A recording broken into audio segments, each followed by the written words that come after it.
Good evening. Welcome back into Finnerty. Glad you're here. I'm Rob Finnerty. Have you ever heard the saying, you can't beat somebody with nobody? It basically means you can't beat someone on election day if you don't have a good candidate yourself. And for the past 4 months, the media has shamed you into thinking that Donald Trump didn't win a mandate on election day, and it doesn't really matter if he did. 75 million people voted for Kamala Harris, they tell us, and the election was actually very, very close.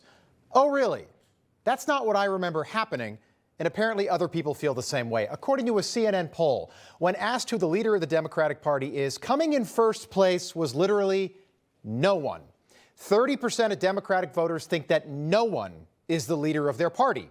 Coming in second was AOC at 10%, and coming in third place was the woman who 75 million people voted for 4 months ago, Kamala Harris. And yet, they continue to act like they won the election and not the other way around.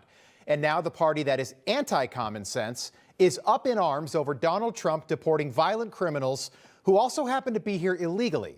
Take a look.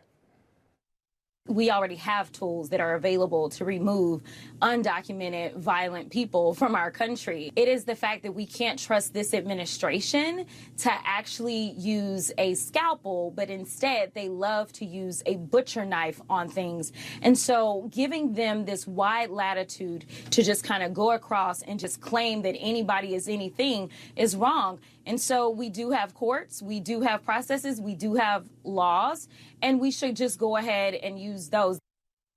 Well, Jasmine, wouldn't you know it? You're exactly right. First time I've said that. We do have courts, and we do have processes, and we do have laws. But we also have very silly judges out there across this country who aren't really judges. They're Democrat activists wearing robes.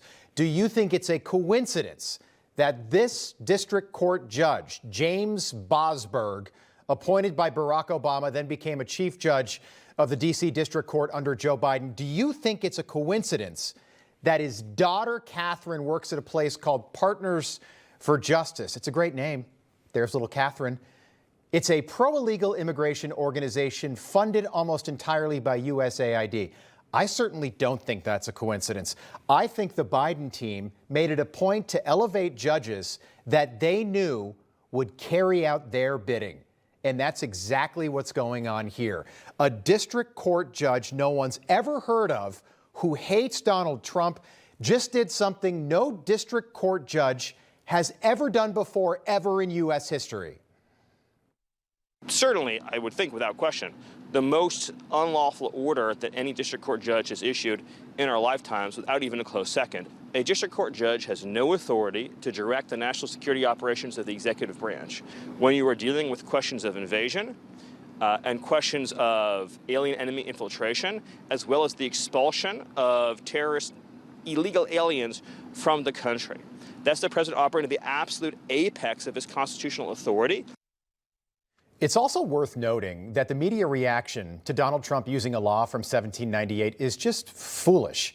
I honestly think that they think that Donald Trump shouldn't use this law because it's from 1798, because it's old, like that means anything. The Bill of Rights, that dates to 1791. The U.S. Constitution dates to 1787. The Declaration of Independence dates to 1776, and the last time I checked, those documents are still pretty important. But when you read the headlines, day after day, the media can't believe that Trump is using an old law. The Associated Press, Trump invokes 18th century law. CBS, Trump invokes 1798 Alien Enemies Act.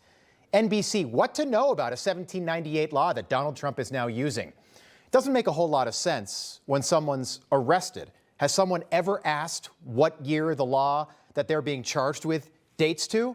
I don't think anyone's ever asked that. Murder in this country formally became against the law in 1794. Are people going to start saying murder's okay because the law's old? That argument makes absolutely no sense. But for the dishonest media, none of that matters. There are U.S. citizens of Venezuelan descent who are worried that they're going to be targeted, wrongly accused of being members of Tren de Aragua, deported without evidence, without a hearing. A lot of them are my friends, are my neighbors. They live in Miami, and what he is doing to Venezuelans is disgusting. But you know what? You voted for that. You're finding out. We have to be prepared for the racial profiling of Latino boys ages 14 to 18 who right now have that conversation with your kids because they need to know their rights in the face of what this president is doing. What are they talking about? The truth is the executive branch has every right to use any law they want from 1798 or any other year if they think it's going to make the American people safer. And this law shouldn't be any different. So according to the Alien Enemies Act, here's the text. Again, it's from 1798. It shall be lawful for the president at any time to order all such aliens he shall judge dangerous to the peace and safety of the United States, or shall have reasonable grounds to suspect in any treasonable or secret machinations against the government thereof, to deport out of the territory of the United States. It makes perfect sense, meaning nothing Donald Trump did should be controversial. But it's interesting to note that the Alien Enemies Act only applies to non-U.S. citizens, which explains a whole lot about why FDR didn't deport all those Japanese American citizens that he put in camps during the Second World War. Thousands of them. They were American citizens, so he couldn't deport them.